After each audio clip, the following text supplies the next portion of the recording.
Marty, thank you for the introduction. My name is Andrew Sternlicht, and I'm an anesthesiologist and pain physician. Been doing that for a long time. And I've started a successful healthcare services company and been involved in drug development for a little over 20 years. I've gotten a couple of drugs onto the US market that I've ran at other companies. But I also had the experience of being at a company where we managed to seize defeat on the jaws of victory by doing the wrong study. And my last company, I came up with a study plan, a company called Diax, that ultimately was bought by Biogen for $500 million. But Diax didn't do it. Another company did the same plan. And so the nidus for starting Aisa Pharma, which is my company, is I wanted to do and develop a drug myself. It's a really interesting story because I'm actually the first patient for this drug. So as a pain physician, I knew a little bit about pharmacology and development of drugs and pain drugs. And in 2014, I developed Reynauds myself.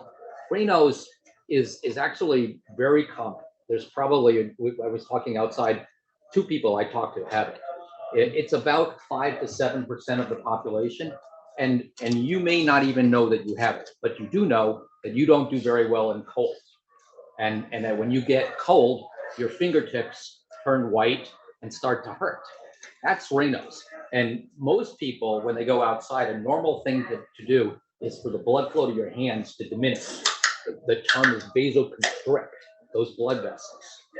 But in Reynauds, you actually vasoconstrict for too long. You have too pronounced a response to that cold stimulus. And Reynauds affects as many as between 25 and 30 million people in the United States.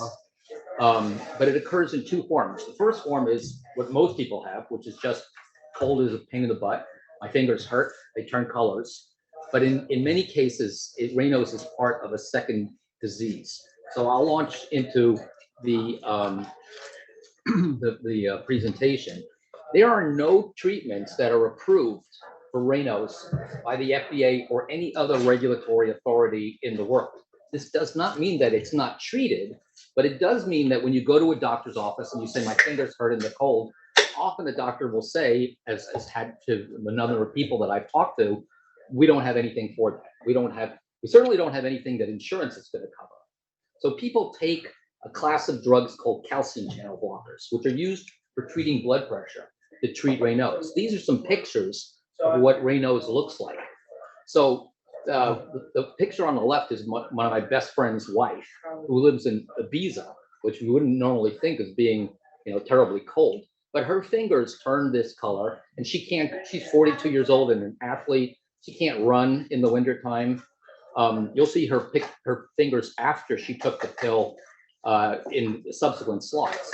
But on the right side of the slide is the diseases that cause Raynaud's as a symptom and have actually, in many cases, like in scleroderma or systemic sclerosis, that's the abbreviation there, Raynaud's is actually a hallmark symptom of that disease. It's something that patients can go to a doctor and then they can discover that they actually have the underlying disease. And this is a very serious disease. This kills 40% of people within 10 years of diagnosis. So it actually is the most fatal of the autoimmune diseases.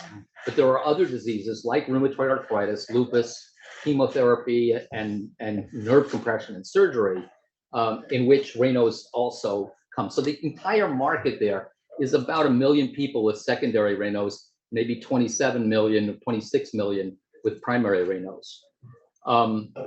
What we're doing, because we're obviously a small company, and I should tell you something else which is kind of interesting about our company. I don't know a company ever that's had the amount of data that we have that in phase 2 that I'll tell you about, which has been entirely funded up until this point by me, out of pocket. I paid for everything.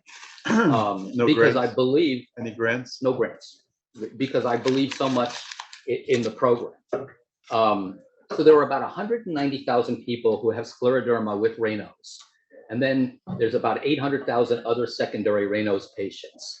There's about 1.5 million people who have primary Raynaud's who are seeking medical treatment and are immediately addressable. And then the larger group is the primary Raynaud's people who, as you know, I talked to a woman named Samira outside who said, well, I have that. You know, that those are the patients whom a direct-to-consumer marketing campaign could identify.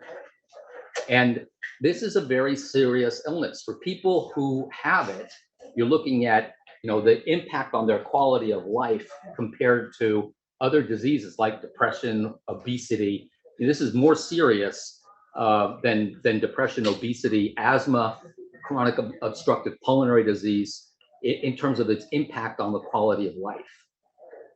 And while there are no FDA treatments, and I mentioned doctors use calcium channel blockers, they also use another class of vasodilators called phosphodiesterase 5 inhibitors, also known as drugs to treat erectile dysfunction. And obviously those are vasodilators to make blood vessels bigger. They also use those drugs, but as maybe some of the men in this room know, those drugs are fairly expensive and they are not covered by insurance, obviously. And they also have side effects. So that results in a large meta-analysis, more than 80% of people being unhappy with their current therapy. There's a large therapeutic gap. And while calcium channel blockers are used, they have a very high adverse event rate, between 50 and 70%. Fully a third of patients who take calcium channel blockers can't stay on them. And this is an area where the pharma industry is interested. There have been 639 trials in scleroderma and 36 separate research studies in Raynaud's, and almost all of those have not worked. So we're developing a drug that I found because of my background in pain, and I knew a little bit about pharmacology, called solidipine. This is a drug that's approved in Japan, in India, and Korea, and has been approved for some time. It's actually generic in many of those countries. And it's actually the leading calcium channel blocker for treating hypertension. So more than 120 million people take this drug in Asia every single day for treating their blood pressure. And the reason it's the leading calcium channel blocker in those countries is that it's better tolerated than the other calcium channel blockers. It lowers blood pressure to the same extent that they do, but you don't see the side effects that you do with other calcium channel blockers, which is why it's a leading drug. It should have been approved in the United States for treating hypertension, but because doctors moved over from treating primary high blood pressure from classes of drugs called beta blockers and calcium channel blockers to other drugs that are ACE inhibitors and angiotensin receptor blockers, drugs like lisinopril and Vasotec, the original sponsors didn't see a market, so they never brought the drug into the United States. But this is the originators? Ajinomoto and Fuji Basera. But they actually, the side effects are headache, flushing, changes in heart rate, and peripheral edema. And because of the mechanism of this drug, you don't see those with solidipine. And this is a repurposed drug play, meaning the drug was developed for one thing originally, but is being used for something else now. And that's what I'm doing. Remdesivir is actually, was repurposed. Actually, Viagra was repurposed. It was originally developed for hypertension. Rogaine was repurposed. Gabapentin and Lyrica were repurposed. They were originally developed as epilepsy drugs before being used for pain. And in something like Viagra, it's clear that the drug's being used a lot more for erectile dysfunction than it is for using for blood pressure. I think the case is the same with this drug. Whereas in blood pressure, what it did was it dilated those blood vessels like other calcium channel blockers, and it treated that vasoconstriction, that abnormal response. So that's why there's some therapeutic impact of it. All of these other mechanisms play directly into the pathology and the malignancy, effectively, of the disease of scleroderma, where none of the calcium channel blockers that are used right now do that. So the fact that this drug actually treats pain directly, treats fibrosis, which scleroderma patients have, and actually has activity at receptors that are current pharma targets, the the NAV 1.7 and 1.8, Vertex, big company in Boston where I'm from, is developing a phase 3 study for an NAV 1.8 inhibitor. So I think this is a much better option and treatment. And we have data. That's the thing that's most exciting about being able to come to you right now is we had a data safety monitoring board meeting last month, and we reviewed the data on the first 27 patients in our phase 2 study. And what we saw, not a surprise necessarily, is we saw that the safety that is apparent and well documented in the hypertension population is actually replicated in patients with Raynaud's and scleroderma. So we saw the same thing. We saw a 10-fold reduction in side effects. We know that the drug has better pharmacokinetics, meaning it reaches blood levels faster than the current agents, and that's what you want when you have a drug which is treating an acute symptom. You want the drug to be there. You want an effect to be seen. We know, I'll show you, you can see an effect within 15 to 30 minutes with the drug. And I can tell you, as you know, the longest patient with Reynauds, that I'm taking today in 2022 the exact same dose of the drug that I started taking in 2014. With painkillers, with opioids, you have to escalate the dose. You don't do that with this. There's no change in the receptor population, and the side effects are better too. And this is actually, you know, that woman's hand on the left, and 15 minutes later, the change in her hand. My best friend Craig's hand. We were skiing at my house in Vermont. 15 minutes after his attack, he took a pill, and my hand, actually 30 minutes later, when I was in the cardiac electrophysiology laboratory, which was like 62 degrees, and I hadn't taken the drug. So it works really well for Raynaud's. And this is kind of, it's appropriate that this meeting is happening in New York, because this is very much a New York type of response. If we can show efficacy in secondary Raynaud's, in that million patient population, we definitely can show efficacy in the primary Raynaud's, the 27 million patients. It's much easier, and studies have confirmed that. So have you done head-to-head studies between solidipine and, say, amlodipine? Yeah, that amlodipine would be the appropriate comparator. We don't need to do that because amlodipine is not approved to treat Raynaud's. So our regulatory approach. For marketing purpose.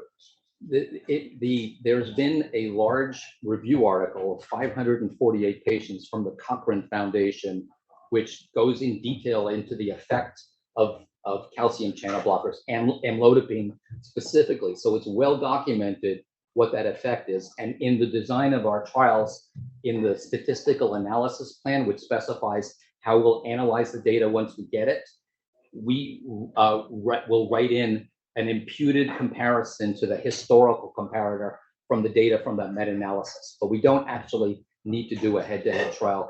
And our key opinion leaders, our doctors at special surgery, at Pittsburgh, at Mayo Clinic, are well versed in what the efficacy rate is with current calcium channel blockers. And they looked at this data and said, this looks better.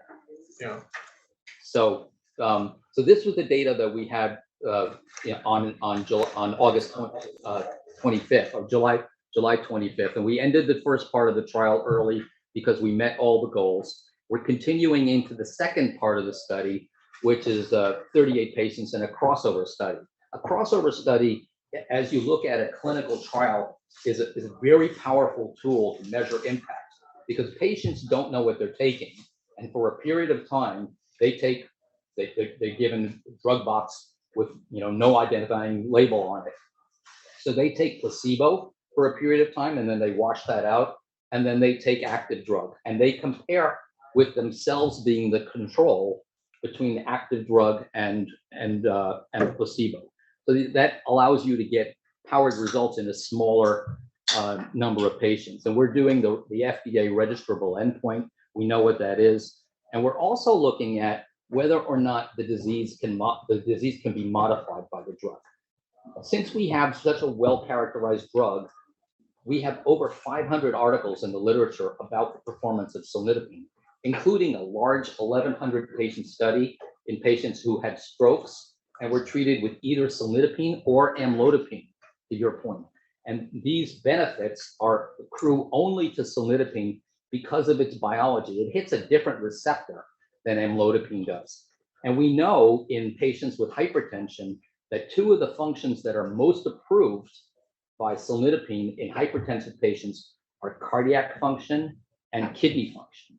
We also know that patients with scleroderma, those 40% who die within 10 years, die of heart problems and kidney problems. Those are the most common complications. So we're not going to be doing a study for registration that assesses our impact on long-term clinical morbidity, but we are looking at biomarkers that clinicians believe to be relevant and predictive of these long-term mortality effects. And one of them is how well the vasculature is functioning.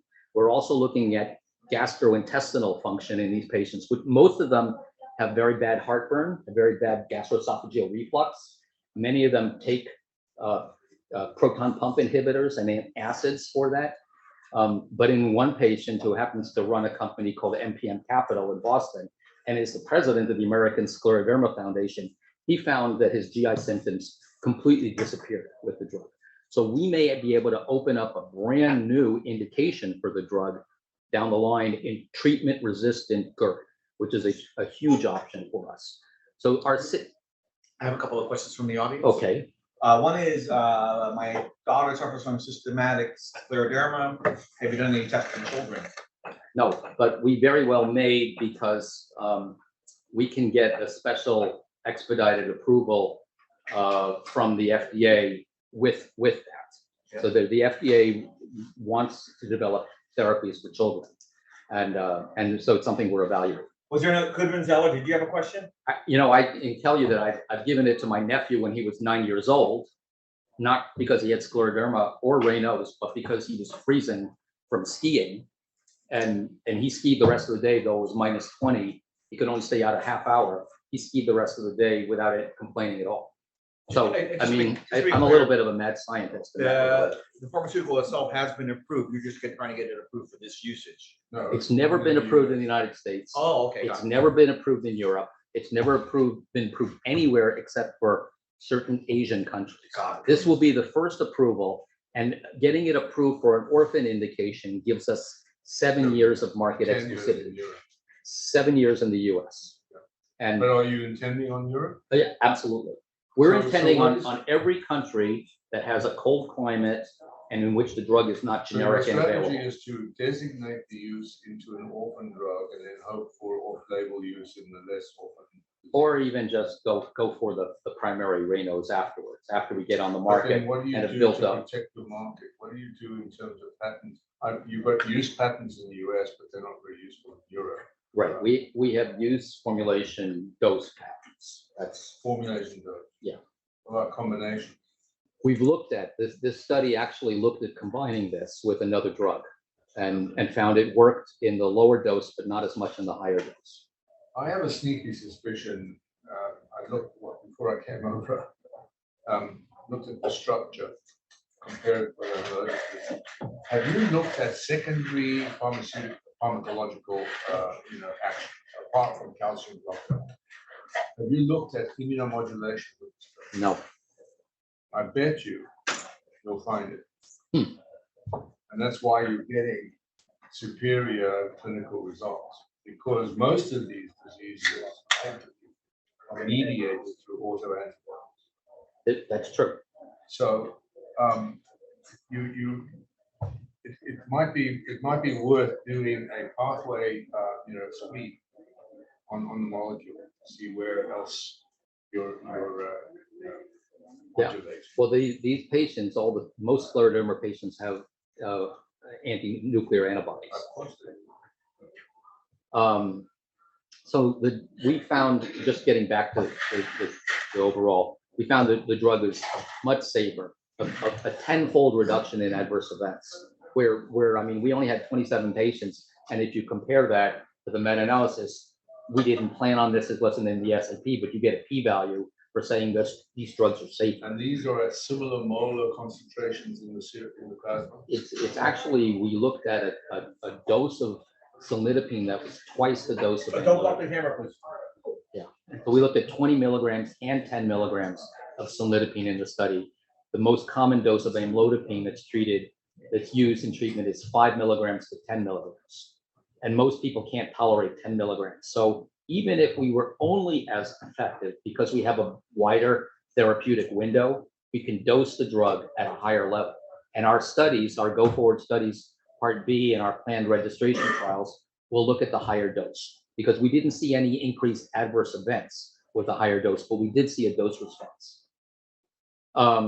So with efficacy results, we met our primary endpoint. The FDA requires a 25% improvement in a reduction in the weekly frequency of attacks. We had a 37% improvement, 44 in 37 in the pooled solidipine, 44 in the 20 milligram dose group.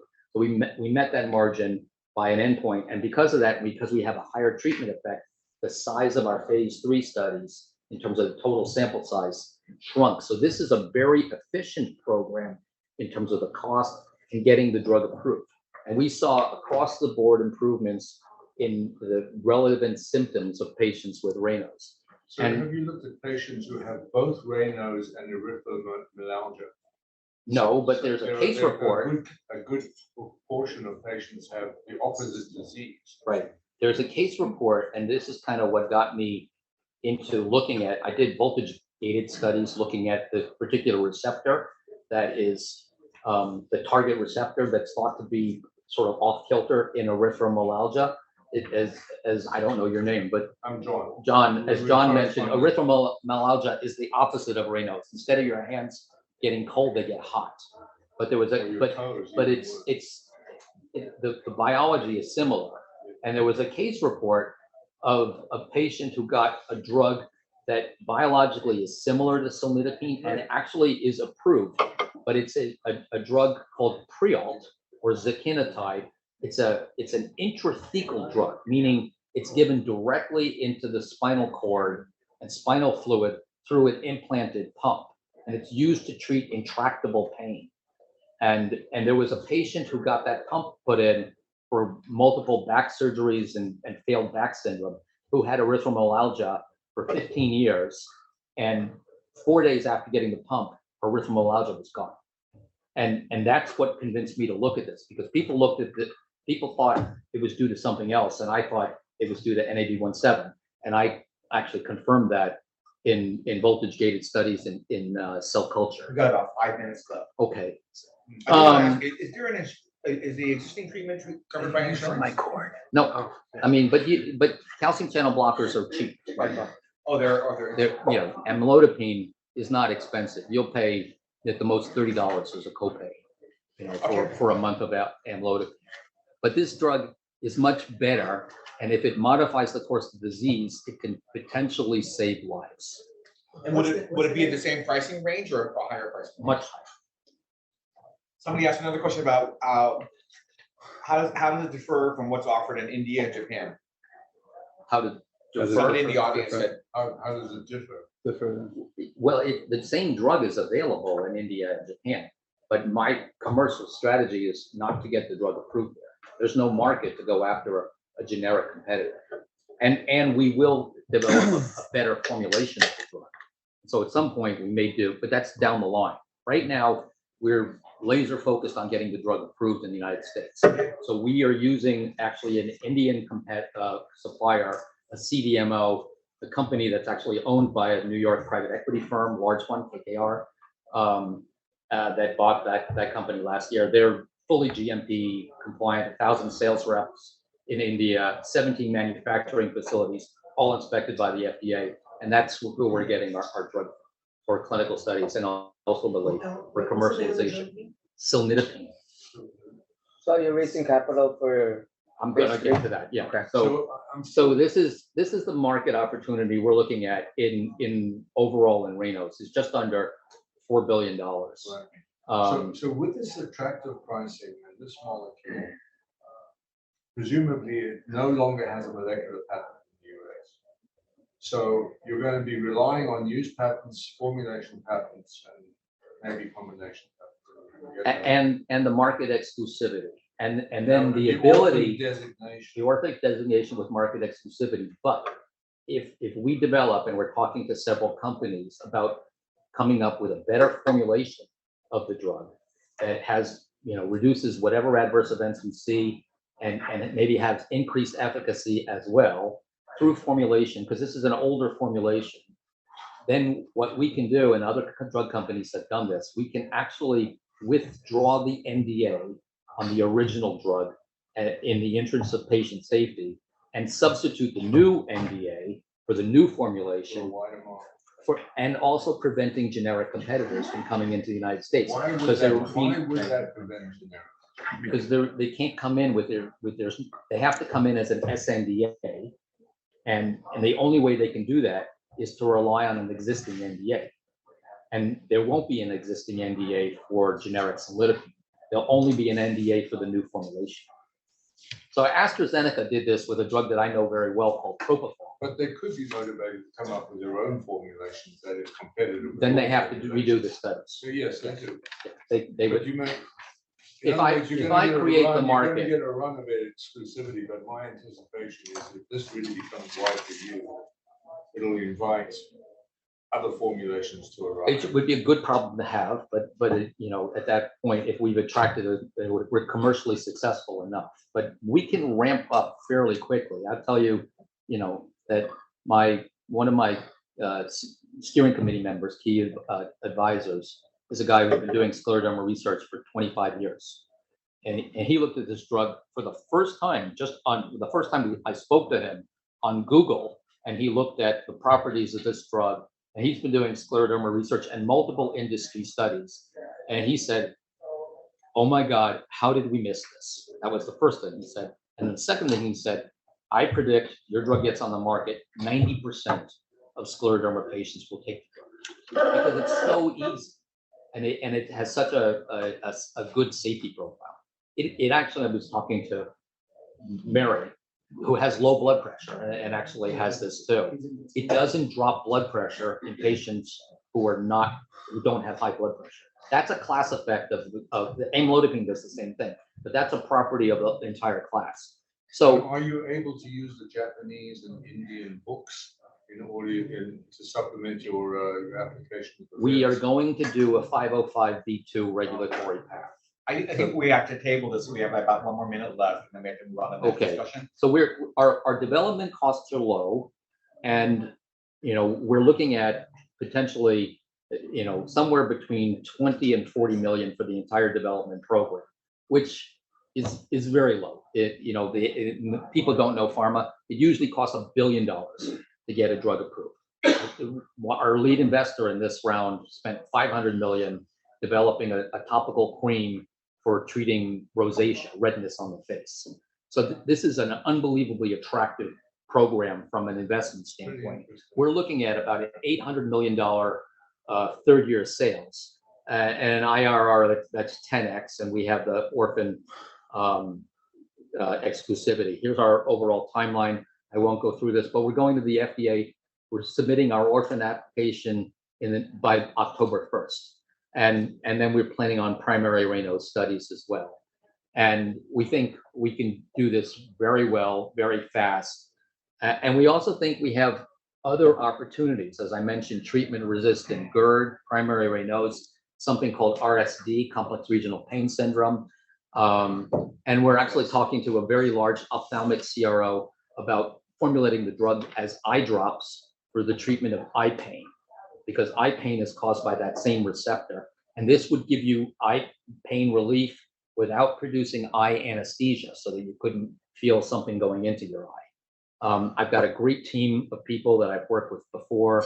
I've got a great team of advisors that I've mentioned, Bob Sierra from HSS here, and a great news flow. And then the capper on this is, that a good, I've talked with the section editor of the New England Journal of Medicine for rheumatology, and he wants to see the manuscript from the phase 2 study.